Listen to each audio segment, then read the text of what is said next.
Minha garagem e minhas regras. Qual o carro com até 3 milhões de reais no bolso que eu compro para botar aqui dentro?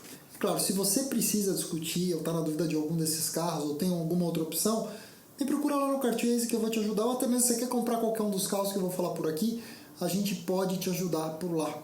Primeiro, do quarto colocado ao primeiro colocado. Eu começo essa lista falando da McLaren. E o McLaren que eu teria disparado de longe, pelado, sorrindo, sem pensar duas vezes, seria o 600 LT. Tá? Foi de toda assim, eu não tive uma experiência tão ampla assim, eu não dirigi 765, não dirigi Senna, não dirigi P1.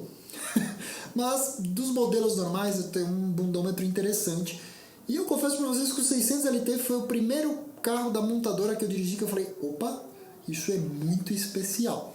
O que eu quero dizer? A 650S lá atrás não me encantou. Achei o carro com câmbio lerdo, achei que o carro ia ser muito mais macio do que realmente era. Tipo, no fim, assim, ok, é um daqueles casos que a mídia falou muito melhor de um carro do que ele realmente é na vida real. Aí eu fui conhecer os produtos novos. Andei de 720S, depois 600 LT, e aí tive a chance de testar mesmo a 720S em autódromo. Então, cara, até vou te falar que talvez você compre até a 720S, mas assim, no conjunto da obra, no exercício coeso dessa história toda, sem sombra de dúvidas é o 600 LT. É um carro que é completo de para-choque a para-choque. Ele não tem sensação de morte que a 720S tem. Né? Ele tem força na medida exata, é agressiva, é rápida, mas é plantada, tem freio. A sensação de conexão que você tem com o volante, com o chassi do carro, é algo que nada do que eu vou falar para vocês em nenhum vídeo meu vai chegar remotamente próximo. Né? O ronco é legal, a sensação é legal, a sensação de força em linha reta é legal. O carro é extremamente legal de andar em autódromo, claro. Né? Eu andei de um jeito com um carro desse autódromo que foi hiper controlado, não quis abusar, não quis tomar riscos diferentes. Até sei por um fato que para você extrair o melhor e virar um temporal com uma 600 LT, você tem que estar disposto a desligar todos os controles, e aí é o tipo de habilidade e reflexo que eu, humildemente, não tenho, mas já ouvi de pilotos como o pessoal, como o Betinho Gressi, como o Hanashiro, que o carro é um brinco nesse contexto da obra. Falta até engraçado você ver quão tecnológico é a arquitetura de suspensão e chassi da McLaren, porque ela não tem uma quantidade massiva de pneu embaixo dela. Né? Você esperaria até mais que ela fosse usar mais o artifício de gripe mecânico, e não tem. Mas o câmbio é impressionante, o volante é impressionante, a sensação de posição de dirigir do carro é de outro planeta, cara, eu acho que ela ataca um andar muito acima do que o preço dela sugere. Esses carros negociam de verdade preço entre 2.400 e 2.600, tá? Mas que isso fica lá um ano e meio anunciada, não vende, aí depois vai vender no preço que eu tô falando. A minha terceira opção seria, sem sombra de dúvidas, a Ferrari perfeita para quem vai ter um único carro esporte na garagem, que é a 458, no caso eu teria uma 458 Spider. Por que não a Itália, Cone? Porque, cara, honestamente falando, com a Ferrari, com uma Ferrari dessa, que não é uma proposta semipista, eu não estou muito preocupado se ela tem mais rigidez torsional, mais ou menos do que uma coupé. Né? Meu ponto é o seguinte, é a quantidade de experiência que eu consigo ter com o carro. Bom, o motor, na realidade, o F136 é uma evolução do mesmo motor da 430, só que ele sai de 4.3, vai para 4.5, ganha injeção direta de combustível e ganha basicamente 80 cavalos. Vai lá para os seus 570 cavalos em média na 458. Né? Torque na casa dos 56, 57 kg. Câmbio dupla embreagem da Getrag, que é exatamente o mesmo câmbio da SLS. Né? Tem que prestar muita atenção nisso, que esse câmbio tem que trocar fluido com frequência. Existe um problema lá dos retentores entre a parte do câmbio e das embreagens, que eles perdem vedação, mistura fluido, pode catapultar o câmbio, mas faz tempo que eu não vejo isso dando pau. Na realidade, o que eu mais vejo dando pau em 458 é bico injetor por combustível adulterado, e não é só comprar um bico e trocar, tem um procedimento correto do bico certo, no lugar certo. Confie num especialista, e especialista muitas vezes não está muito público, tá? Tem 2 ou 3 caras aí no Brasil que eu confio cegamente para, deixo lá na mão, eu sei que os caras não vão fazer burrada nessa hora, tá? Outra coisa que tem dado bastante pau nesses carros, que é meio crônico, né? A 458 ela migra da antiga geração que usava Bilstein e vai pro Öhlins, né? Cara, muito caso de amortecedor dianteiro vazando, e não é um amortecedor rebuildable como um Bilstein é. Né? Você tem que trocar e é caro o par de amortecedor. Boa parte, os carros que apresentaram esse problema primeiro foram as F12. Muitos desses carros, inclusive, trocaram amortecedor as F12s em garantia. Mas a 458, por ser um produto mais leve, motor central traseiro, O problema está começando a aparecer mais agora, um certo envelhecimento precoce de amortecedor dianteiro, tá? Mas, cara, o que eu quero dizer, ela tem a trilha sonora, ela tem o câmbio de dupla embreagem, que significa, tipo assim, quando você quer um carro que te sirva, né? Você pode ligar elas, botou no modo automático, você vai sair, você não precisa suar frio com congestionamento, será que eu estou comendo a vida útil da minha embreagem? Tem lift system, que facilita demais a sua vida. Então, assim, do ponto de vista de exercício de carro mesmo, o que eu menos gosto da experiência, assim, eu acho o motor nela um pouco menos... É meio que como a comparação do antigo 3.6 com o 3.8 da Porsche lá no 997, no GT3, né? Que o 3.6 é um motor morto, acorda e dá um grito, né? E o 3.8 vem todo mais linear no GT3.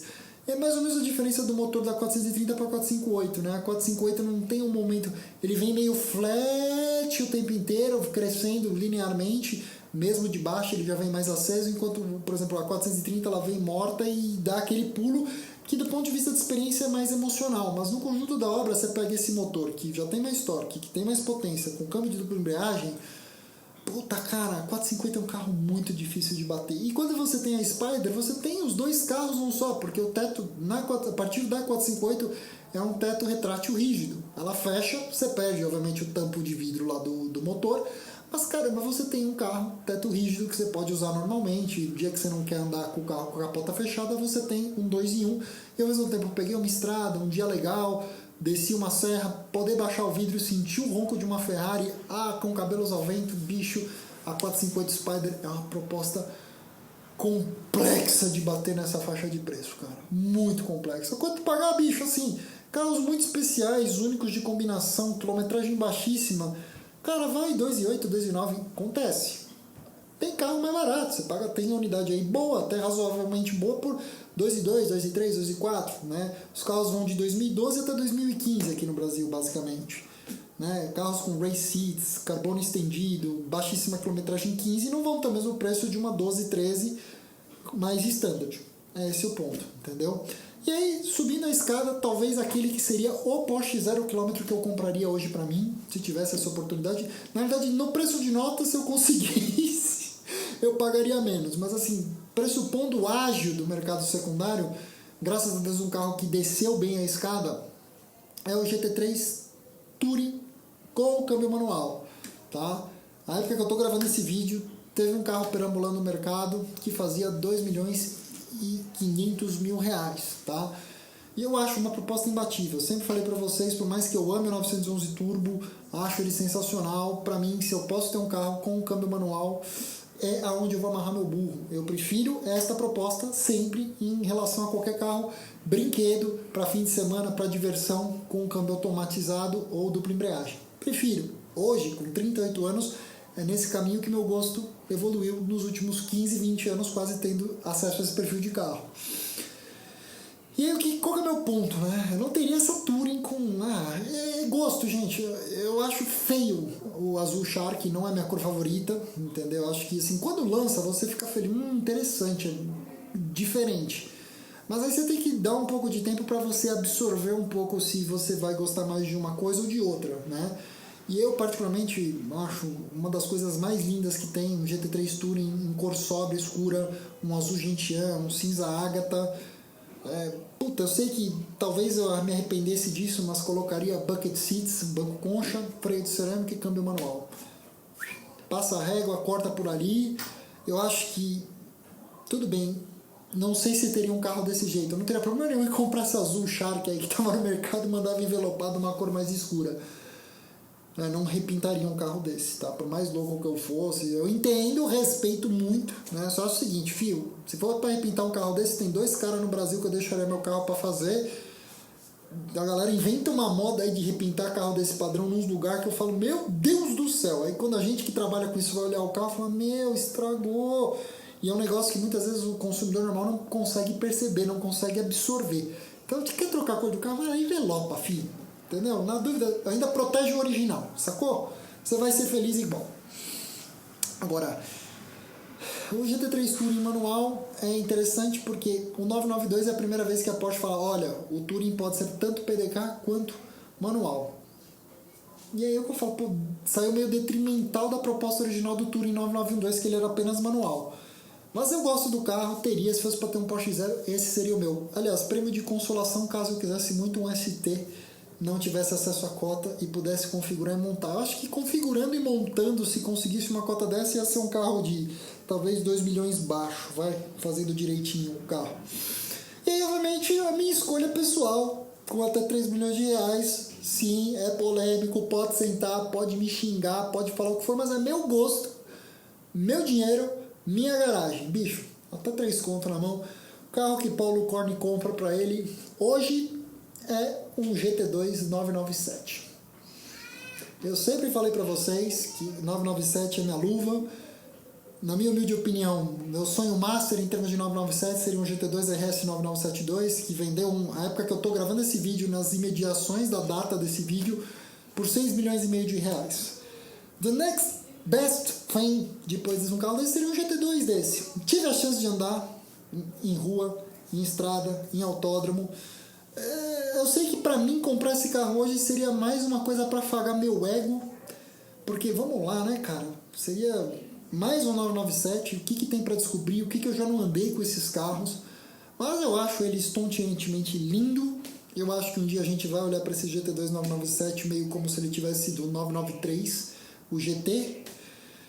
Um carro extremamente limitado, delicioso de andar, aquela sensação, ele distribui melhor o torque que ele tem. Ele tem o mesmo torque do 911 Turbo original, só que marcha mais longa, ele é um pouco mais potente. Qual que é a principal coisa que você sente? O carro é mais leve, ele tem a frente mais plantada.